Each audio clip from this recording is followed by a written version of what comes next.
کبھی آپ صرف کہہ دینا میرا رب میرے ساتھ ہے، اس لفظ میں اتنی طاقت ہے کہ دشمن ویسے زیر ہو جاتا ہے۔ زندگی میں کسی سے بھی لڑائی ہو، اچھی طرح سوچ لیں کہ اللہ اس طرف ہے یا اس طرف ہے۔ اگر آپ زیادتی پہ ہیں تو پھر رب مظلوم کی جانب ہے۔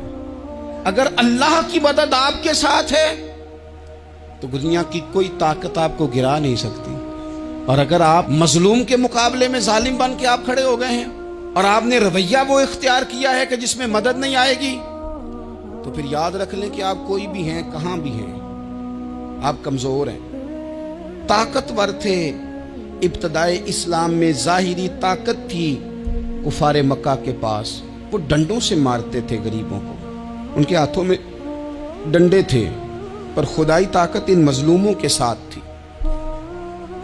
صاحب زرقانی نے لکھا ہے، حضرت زنیرہ رضی اللہ تعالیٰ عنہ ایک لونڈی ہے، غریب ہے، ماڑے دا کی کام محمد نس جانا یا رونا، غریب سادی بی بی اور لونڈی کنیزہ، ایک مشرک کی کنیزہ تھی، انہوں نے کلمہ پڑھ لیا، وہ ڈنڈوں سے مارتا، دروں سے مارتا، تکلیف دیتا۔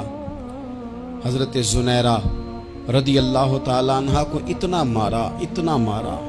اب آپ ایک اور پہلو پر بھی غور کریں، مار بھی پڑ رہی ہے پر خدا ادھر ہی ہے، اللہ کی مدد ادھر ہی ہے۔ رب کہتا ہے کہ پہلے تو صبر کرنا، ان اللہ مع الصابرین، تو صبر کرے گا تو پھر رب کی معیت ملے گی، ذرا ٹھہرنا، تو تھوڑا ڈٹنا۔ ان الذین قالوا ربنا اللہ ثم استقاموا تتنزل علیہم الملائکہ، تو کہے اللہ میرا رب ہے، پھر تو پہلے ڈٹ، پہلے تو نے ڈٹنا ہے۔ ثم استقاموا، جو ڈٹ گیا، تتنزل علیہم الملائکہ، ڈٹنے والے کے لیے مدد آتی۔ پہلے تھوڑا ٹھہرنا پڑتا ہے، پہلے تھوڑا صبر کرنا پڑتا ہے، حوصلہ کرنا پڑتا، اس کے بعد مدد آتی۔ مار پڑ رہی ہے، مارا جا رہا ہے حضرت زنیرہ کو، ان کا مالک جو ہے ظاہری آقا وہ مار رہا ہے، یہ کنیزہ ہے، اتنا مارا، اتنا مارا، ان کی بینائی چلی گئی، نظر آنا بند ہو گیا۔ ابو جہل آیا اور کہنے لگا زنیرہ دیکھا نا ہمارے بت تیری آنکھیں لے گئے، معاذ اللہ، لات و منات ہمارے بتوں نے تجھے اندھا کر دیا۔ اب ایسا نہیں ہے کہ بی بی روتی جا رہی ہے، روتی جا رہی ہے، مایوسی مایوسی، معاذ اللہ، پریشانی، غریبی بڑی ہے، پوچھنے والا کوئی نہیں، یہ باتیں نہیں۔ کیا جملے ہیں خاتون کے، کیا لفظ ہیں۔ ابو جہل نے تنزیہ کہا، معاذ اللہ، کہنے لگا دیکھا نا ہمارے بتوں نے تجھے اندھا کر دیا۔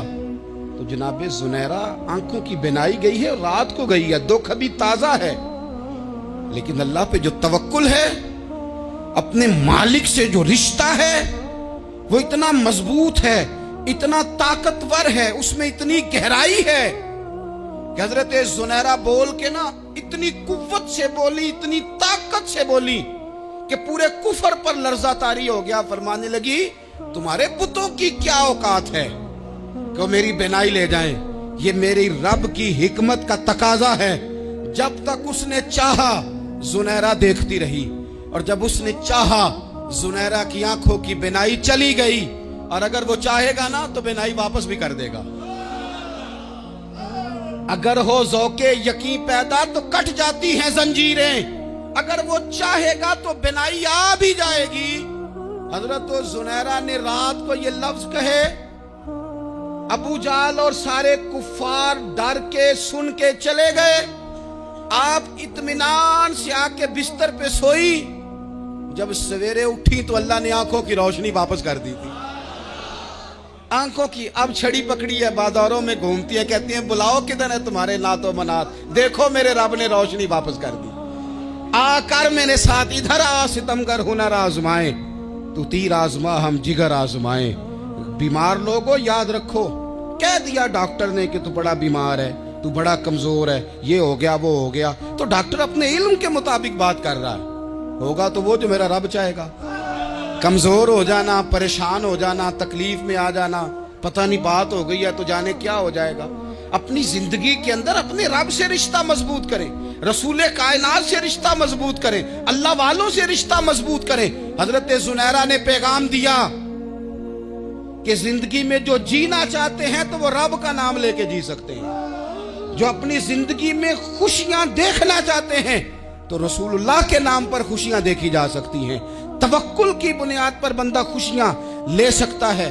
اور اگر انسان میں توکل نہیں ہے تو پھر وہ اس کالے جادو سے بھی ڈر رہا ہے, وہ نیلے سے بھی ڈر رہا ہے, وہ پیلے سے بھی ڈر رہا ہے, وہ فلانے سے بھی ڈر رہا ہے, وہ میرے خلاف فلانا رشتہ دار سازش کر رہا ہے تو ڈر رہا ہے, فلانا میرے بارے میں یہ کر رہا ہے تو ڈر رہا ہے, وہ پتہ نہیں دنیا ادھر ہو جائے گی تو کیا ہو جائے گا. اٹھ باندھ کمر کیوں ڈرتا ہے, پھر دیکھ خدا کیا کرتا ہے.